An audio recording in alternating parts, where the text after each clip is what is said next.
Na primavera de 2024, pesquisadores da Universidade de Tianjin publicaram um índice de eficiência térmica para um motor movido a amônia, que surpreendeu a comunidade de engenharia 44,7%.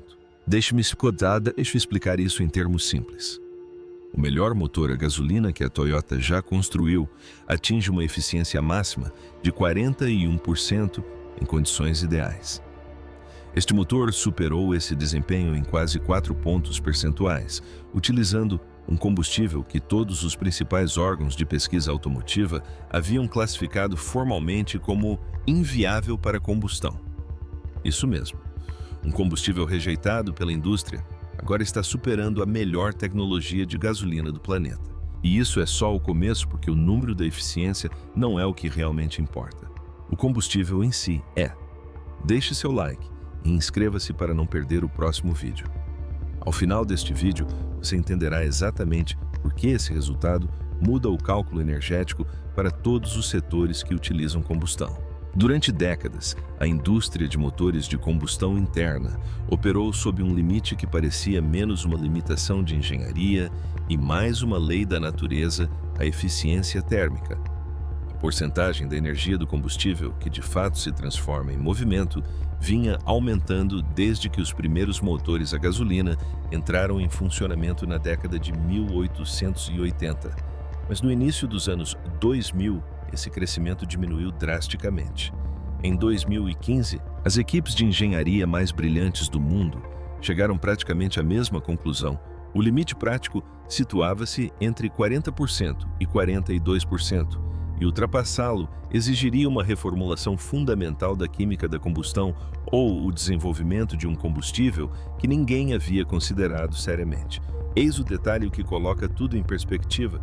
Quando você queima gasolina em um motor, aproximadamente 60% a 70% da energia desse combustível nunca chega às rodas. Ela escapa pelo tubo de escape na forma de calor.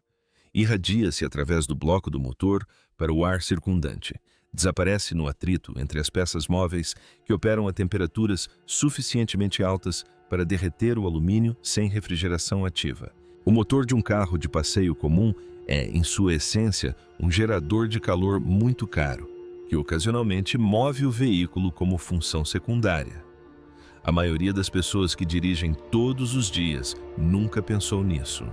O motor tem um nome formal nos círculos da engenharia e vem da segunda lei da termodinâmica. Nenhuma máquina térmica consegue converter toda a energia de entrada em trabalho, porque parte dessa energia precisa fluir do quente para o frio para que o ciclo funcione. Imagine uma fornalha do tamanho de uma caixa de sapatos funcionando a mais de 1650 graus Celsius, 3000 graus Fahrenheit em seu pico, tentando empurrar um pistão enquanto perde calor por todas as superfícies com as quais entra em contato. Esse é o seu motor. A diferença entre a temperatura máxima de combustão e a temperatura dos gases de escape determina a quantidade de trabalho que você pode extrair. Aumente essa diferença e a eficiência aumenta. Todos os limites da ciência dos materiais e da química da combustão restringem o quão grande essa diferença pode ser na prática. A Toyota chegou mais perto do que qualquer outra empresa. Seu motor Dynamic Force, lançado em 2018, alcançou 41% de eficiência térmica de frenagem, um número que exigiu taxas de compressão variáveis combustão com ignição a laser e uma década de trabalho em dinâmica de fluidos computacional. O Skyactiv X da Mazda seguiu um caminho diferente utilizando a ignição por compressão da gasolina. Avaliações independentes da Sociedade de Engenheiros Automotivos confirmaram que ganhos adicionais apenas com a química da gasolina exigiriam pressões de combustão que os materiais dos motores atuais não suportariam. A maioria das pessoas que acompanham esse setor conhece o número de 41%. O que a maioria delas nunca ouve é o que aconteceu depois. Por mais extraordinária que tenha sido aquela cúpula, a questão mais interessante nunca foi se a gasolina poderia ir mais longe.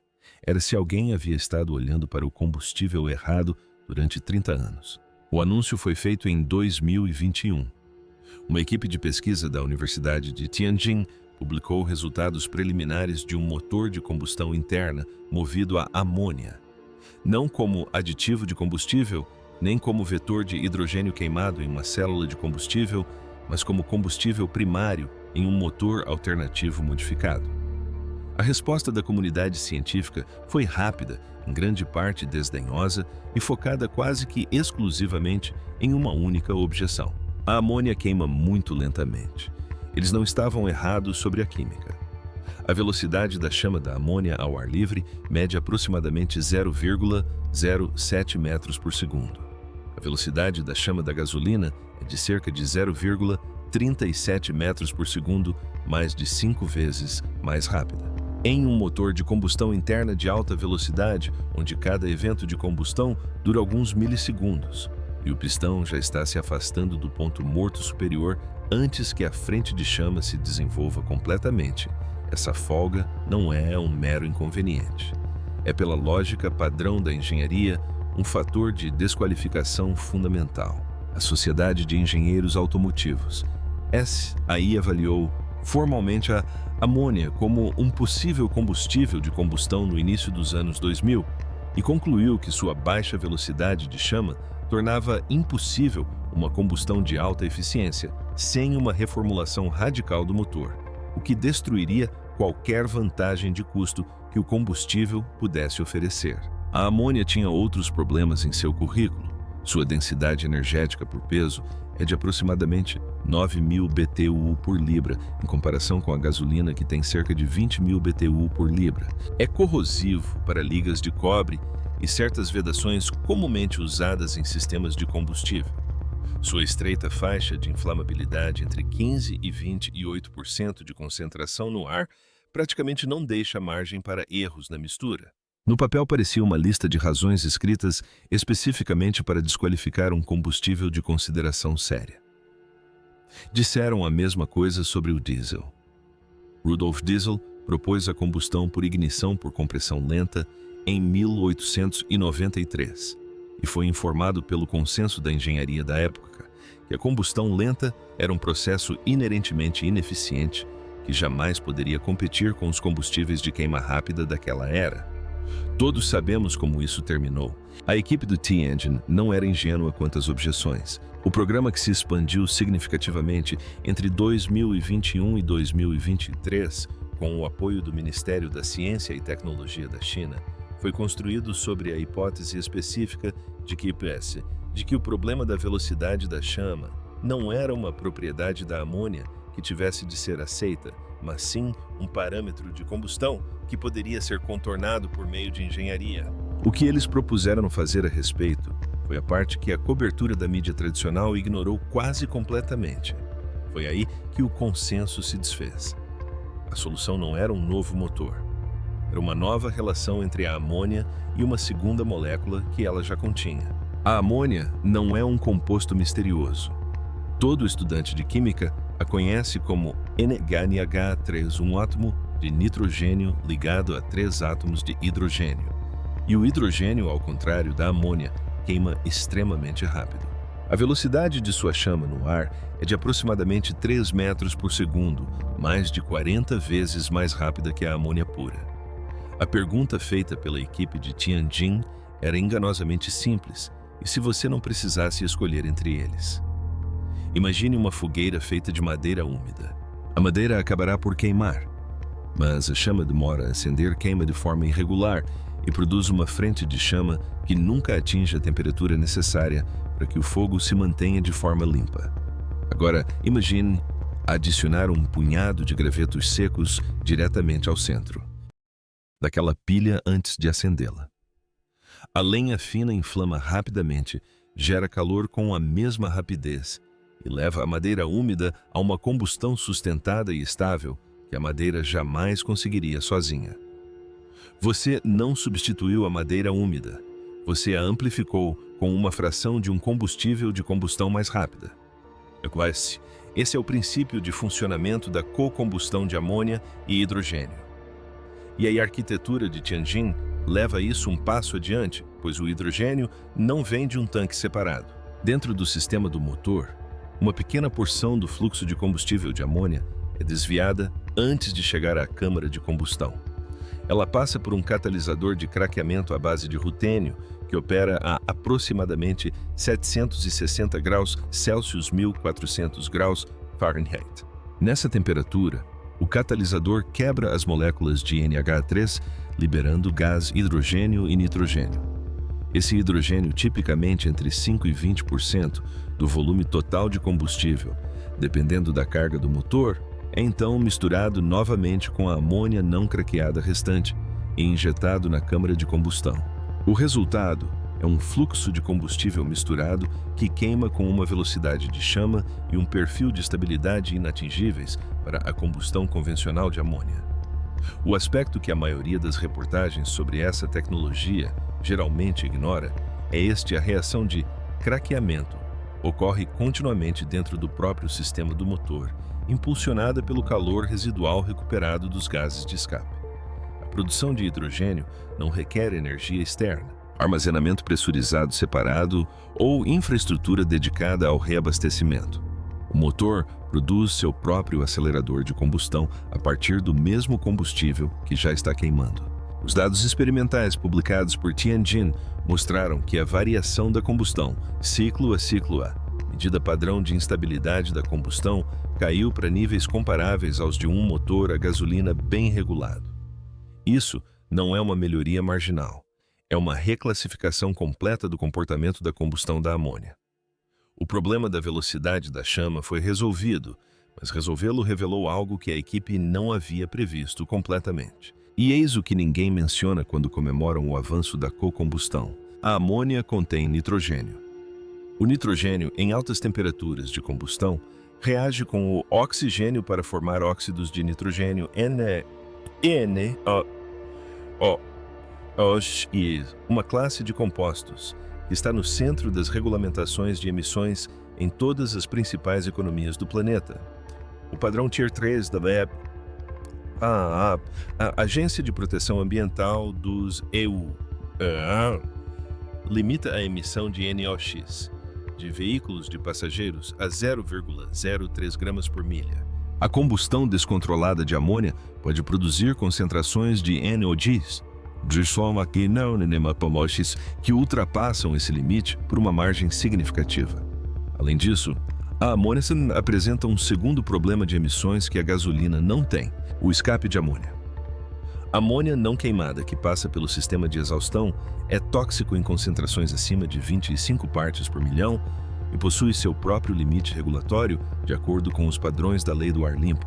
A resposta padrão da engenharia aos subprodutos tóxicos da combustão é resfriar a queima e enriquecer a mistura de combustível. Uma combustão mais rica e fria produz menos NOx, porque as temperaturas de pico permanecem mais baixas, e temperaturas mais baixas significam menos fixação térmica de nitrogênio. Parece lógico, mas é precisamente a decisão errada para um motor de amônia e hidrogênio que busca atingir uma eficiência térmica recorde. Uma combustão mais rica em temperaturas mais baixas destrói o ganho de eficiência que a arquitetura de cocombustão acabava de proporcionar. Você resolve o problema das emissões e perde o recorde de eficiência ao mesmo tempo. É aqui que a solução parece que não deveria funcionar, e é exatamente por isso que funciona. A equipe do motor T operou com uma combustão mais pobre e em temperatura mais alta, o oposto da solução convencional. Uma combustão pobre em altas temperaturas maximiza o diferencial de temperatura ao longo do ciclo de combustão, que é exatamente o que impulsiona a eficiência térmica. Mas a combustão pobre e quente em um motor de amônia e hidrogênio produz uma carga de NOx, que o tratamento padrão de gases de escape não consegue controlar. Então eles combinaram a estratégia de combustão pobre com um sistema de pós-tratamento de redução catalítica seletiva, SCR, uma unidade SCR que injeta uma solução de ureia precisamente dosada no fluxo de escape, desencadeando uma reação catalítica que converte óxidos de nitrogênio em gás nitrogênio e vapor de água. Ambos são quimicamente inertes. Nenhuma delas acarreta ônus regulatórios. O resultado combinado é a emissão de NOx no ciclo de teste do motor. T, medida abaixo de 0,0. 2 gramas por milha equivalente dentro dos limites da norma IP. A Tier 3 foi alcançado durante a execução do evento de combustão na configuração que produz a máxima eficiência. O nível de amônia no escapamento foi inferior a 5 partes por milhão. O sistema SCR lidou com a carga de NOx gerada pela combustão pobre. A combustão pobre proporcionou a eficiência desejada pelo programa. Nenhum dos sistemas comprometeu o outro. Operar em temperaturas mais altas e com mistura mais pobre resultou em emissões mais limpas. A lógica convencional estava errada. 3 subsistemas, cada um resolvendo um problema diferente. Cada um gerando condições que os outros 2 precisam compensar continuamente em tempo real. O catalisador de craqueamento ajusta a produção de hidrogênio com base na carga do motor. A câmara de combustão recebe uma mistura de combustível cuja composição varia de um ponto de operação para o seguinte. O sistema SCR deve dosar a ureia de acordo com a carga de NOx que flutua a cada mudança na temperatura de combustão. Se qualquer um desses sistemas operar com um mapa fixo, tabelas de combustível estáticas, tempo de injeção predeterminado e temperaturas do catalisador definidas, automaticamente o índice de eficiência cai drasticamente. O sistema só atinge seu nível de desempenho certificado quando todos os 3 subsistemas respondem uns aos outros dinamicamente, ciclo a ciclo, em rotações do motor, onde cada evento de combustão dura aproximadamente de 4 a 8 milissegundos. Imagine um maestro à frente de 3 seções de instrumentos, cada uma tocando em um andamento diferente. As cordas seguem o ritmo lento da combustão da amônia. Os metais disparam no ritmo acelerado do hidrogênio. A percussão é o sistema de pós-processamento, respondendo ao que as outras 2 seções acabaram de produzir. O trabalho do maestro não é escolher um andamento e impô-lo às 3 seções. É ler o que cada seção está fazendo em tempo real e ajustar as outras para que correspondam. Sem o maestro, o resultado é ruído. Com um maestro rápido o suficiente para responder em milissegundos, o sistema se torna muito mais eficiente do que qualquer seção isoladamente. A solução da equipe do motor T foi uma arquitetura de gerenciamento de combustão em circuito fechado, um sistema de controle em tempo real que monitora simultaneamente a pressão no cilindro, a composição dos gases de escape, a temperatura do leito catalítico e a taxa de conversão do craqueamento, ajustando então o tempo de injeção à fração de hidrogênio e a dosagem de ureia ciclo a ciclo. A uma velocidade de operação de 3.000 rotações por minuto, o sistema processa e responde a novos dados de combustão aproximadamente 50 vezes por segundo. O número que raramente é divulgado publicamente é o requisito de latência de resposta. O sistema de controle deve completar seu ciclo de feedback em menos de 2 milissegundos por ciclo, caso contrário, a otimização da eficiência falha completamente. Quando os 3 subsistemas operam em coordenação de circuito fechado, a arquitetura alcança o que os mecanismos individuais não conseguiriam produzir de forma independente. Os resultados publicados pela Tianjin na revista Fuel, verificados por medições independentes no Centro Nacional Chinês de Pesquisa em Engenharia de Motores de Combustão Interna, registraram uma eficiência térmica de frenagem de 44,7%, alcançada em uma carga operacional contínua representativa de ciclos de condução do mundo real, e não em um ponto único de otimização em laboratório. Isso não é uma anomalia de laboratório, é um resultado repetível e verificado de forma independente em uma configuração com caminho direto para a produção. Mas a verificação interna foi apenas a primeira confirmação. O que o órgão independente descobriu ao executar o mesmo teste não era o que ninguém esperava. Eis o quadro real. Atualmente a amônia é produzida quase inteiramente pelo processo Haber-Bosch, que utiliza gás natural. Aproximadamente 90% das 180 milhões de toneladas de amônia sintetizadas globalmente a cada ano são classificadas como amônia cinza, produzida com energia de combustíveis fósseis, o que acarreta uma pegada de carbono que compensa parcialmente os ganhos de eficiência de combustão proporcionados por esse processo. A amônia verde produzida pela divisão da água com eletricidade renovável existe em quantidades para demonstração. Ela ainda não existe na escala comercial que as indústrias de transporte marítimo e rodoviário exigiriam. Quem apresentar este resultado do motor como uma solução de emissões totalmente resolvida e pronta para ser implementada está ignorando o problema da cadeia de suprimentos que existe entre a célula de teste e a bomba de combustível. Esse problema é real. É também um desafio de fabricação e infraestrutura, não um problema químico. E os desafios relacionados à indústria e à infraestrutura têm um histórico de resposta à pressão econômica de maneiras que os problemas puramente químicos não têm. Reconhecendo isso, o Centro Nacional Chinês de Pesquisa em Engenharia de Motores de Combustão Interna mediu de forma independente a eficiência térmica do freio do motor de Tianjin em 44,7% sob condições de carga sustentada em 2024. Para contextualizar, os motores a diesel que equipam a frota global de caminhões de longa distância tem uma eficiência térmica média de aproximadamente 43% em condições ideais de rodovia. E esse número levou 70 anos de aprimoramento para ser alcançado. Um caminhão de longa distância que percorre 160 mil quilômetros por ano, a diesel consome aproximadamente 57 mil litros de combustível.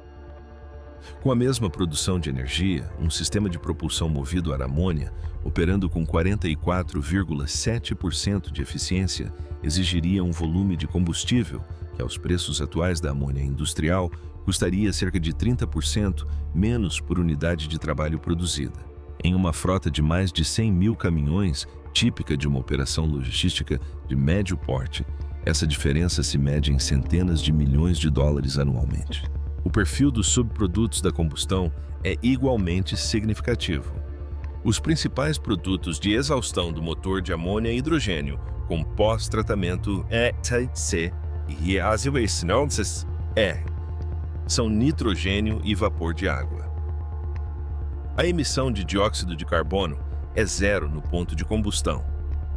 Um motor a diesel equivalente produzindo a mesma potência emite aproximadamente 160 gramas de CO2 por milha. O escapamento deste motor funcionando com amônia verde não emite nada. Isso não é uma melhoria marginal em relação ao diesel.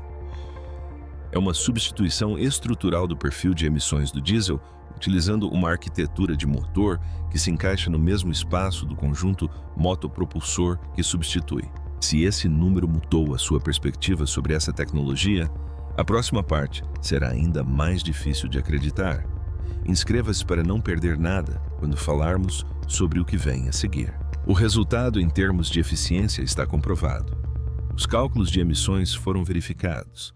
A questão que ninguém havia respondido completamente era quais setores seriam os primeiros a sentir os impactos. Aproximadamente 13% das emissões globais de dióxido de carbono provém de setores que a eletrificação por baterias não consegue atender atualmente em escala comercial. Esse dado vem do relatório World Energy Outlook 2023 da Agência Internacional de Energia e se refere especificamente ao transporte marítimo de longa distância, ao transporte rodoviário de cargas pesadas e à geração de energia de reserva em grande escala. São setores em que os requisitos de densidade energética excedem o que a tecnologia de baterias de íon lítio pode oferecer em termos de peso e volume economicamente viáveis. A diferença não é um mero detalhe técnico. As melhores células de bateria de íon lítio disponíveis atualmente armazenam aproximadamente de 250 a 300 watts, hora por quilograma. O diesel armazena aproximadamente 12.000 watts-hora por quilograma, cerca de 40 vezes mais energia por quilograma do que a melhor tecnologia de baterias comerciais. Um navio porta-contentores transpacífico, movido a baterias, precisaria dedicar a maior parte do seu porão de carga ao conjunto de baterias necessário para completar a viagem. Mesmo assim, o navio não conseguiria chegar ao destino. Não se trata de um problema de custos, é um problema de física. É exatamente por isso que a estratégia de descarbonização da Organização Marítima Internacional para 2023 identifica explicitamente a amônia como um dos dois principais candidatos a combustível com zero emissões de carbono para embarcações de alto mar. Eis o número que a maioria dos analistas ignora completamente. Aproximadamente 400 milhões de toneladas de amônia já circulam anualmente pelas redes globais de produção, armazenamento e distribuição. A infraestrutura portuária global já movimenta amônia líquida em escala comercial. Não é necessária uma nova rede de abastecimento. Os canos-tanques e terminais de carregamento já existem. A amônia é armazenada como líquido a menos 28 graus Fahrenheit, aproximadamente menos 32 graus Celsius, a pressão atmosférica. Frio, mas controlável com refrigeração industrial padrão. O hidrogênio, em comparação, requer compressão a 10.000 libras por polegada quadrada, aproximadamente.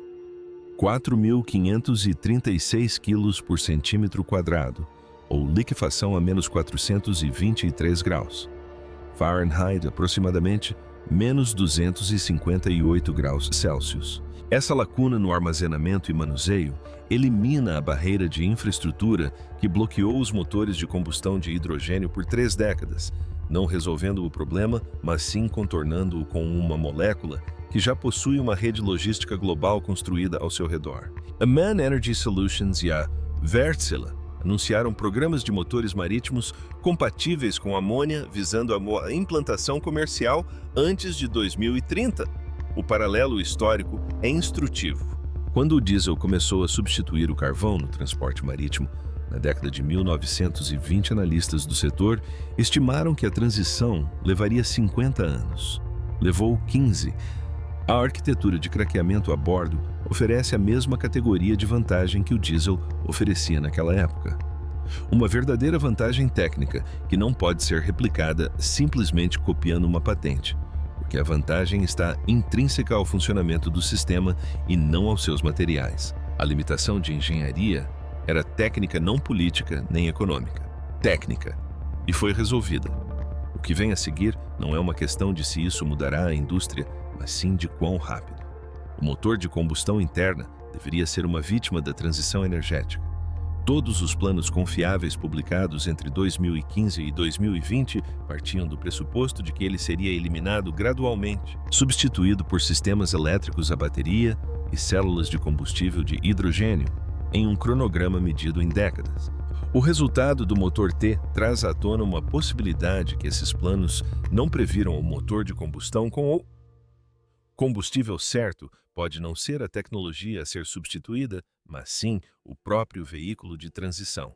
A arquitetura que transporta os setores que não conseguem se eletrificar, atravessando a lacuna rumo ao futuro com zero emissões de carbono almejado.